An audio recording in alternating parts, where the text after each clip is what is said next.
सुप्रभात बच्चों। आज मैं आप लोगों के समक्ष हिंदी साहित्य के एक नए अध्याय के साथ उपस्थित हुआ हूँ। अध्याय का शीर्षक है राखी का त्यौहार। यह एक मुख्य त्यौहार के विषय में बताया गया इस अध्याय में। अध्याय संख्या 12 यह पहला भाग है इस अध्याय का। तो सबसे पहले हम लोग पढ़ने का अभ्यास करेंगे। प्रतिध्वनि उससे पहले सबसे पहले प्रतिध्वनि पढ़ेंगे। और प्रतिध्वनि में क्या लिखा हुआ है कि राखी केवल भाई बहन का त्यौहार ही नहीं अपितु ये मनुष्यता एवं भाईचारे का पर्व है। यह किसने कहा था? तो यह कहा था रविंद्रनाथ टैगोर ने। अब जो है हम लोग इसका पढ़ने का अभ्यास करेंगे इस पाठ को। रक्षाबंधन भाई बहन के पवित्र प्रेम का अनोखा त्यौहार है। यह त्यौहार भाई बहन के प्रेम का प्रतीक है। इस दिन बहनें अपने भाइयों की कलाई पर राखी बांधकर उनके लिए मंगल कामनाएं करती है।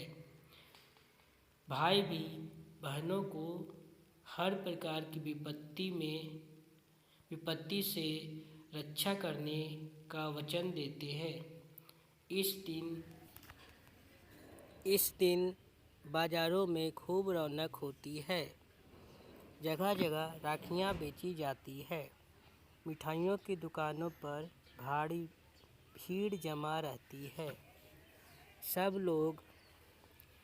लोग अपनी अपनी पसंद की मिठाइयाँ खरीदते हैं। राखी का त्यौहार प्रतिवर्ष सावन मास की पूर्णिमा को मनाया जाता है। इसके संबंध में कुछ कथाएं प्रचलित है। हजारों वर्ष पहले देवताओं और राक्षसों में युद्ध होने वाला था। राक्षस बहुत शक्तिशाली थे।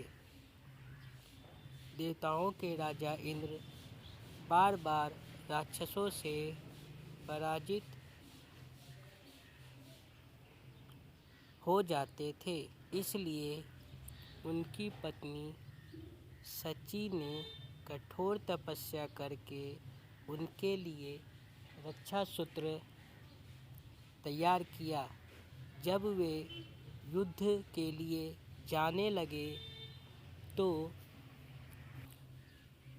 उनकी पत्नी शची ने उनकी आरती उतारी, उनके माथे पर तिलक लगाया और उनके दाएं हाथ की कलाई में वह रक्षा सूत्र बांधा।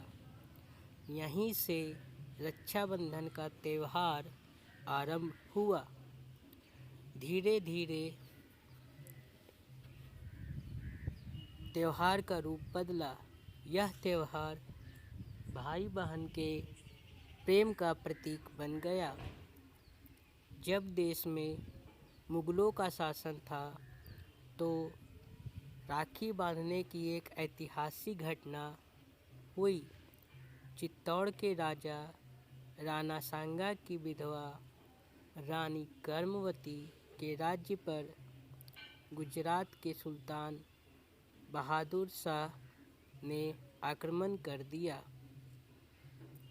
कर्मवती बड़ी वीरता से लड़ी, पर उसे विश्वास हो गया कि युद्ध में उसकी विजय नहीं हो सकती। तब उसने मुगल सम्राट हुमायूं के पास एक राखी भेजी और सहायता के लिए प्रार्थना की। हुमायूं ने भी उसे अपनी बहन मान लिया। अपना कर्तव्य निभाने के लिए वह अपनी सेना लेकर चित्तौड़ की ओर चला। पर जब वह चित्तौड़ पहुंचा तब तक महारानी कर्मवती की हार हो चुकी थी और उसने चित्तौड़ की हजारों स्त्रियों के साथ जौहर कर लिया था। हुमायूं को बहुत दुख हुआ। उसने गुजरात पर तुरंत हमला करके सुल्तान मोहम्मद शाह को पराजित कर दिया।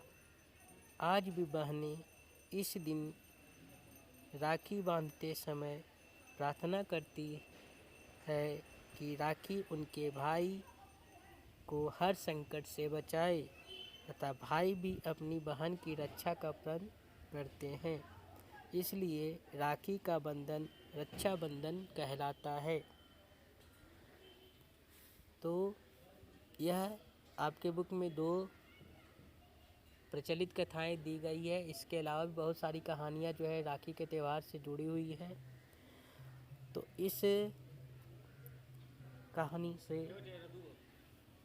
हमें यह शिक्षा मिलती है कि हमें सदैव प्रेम और भाईचारे के साथ रहना चाहिए, ताकि हम जो है खुद और दूसरों की रक्षा कर सके। हम लोगों ने इस पाठ से सीखा कि जो है यह हमारा जो त्यौहार रक्षाबंधन है वह भाई और बहन के प्रेम का प्रतीक है। इसमें कहानी के बाद अब इसमें कुछ आने वाले प्रमुख शब्दों के बारे में थोड़ा सीखेंगे।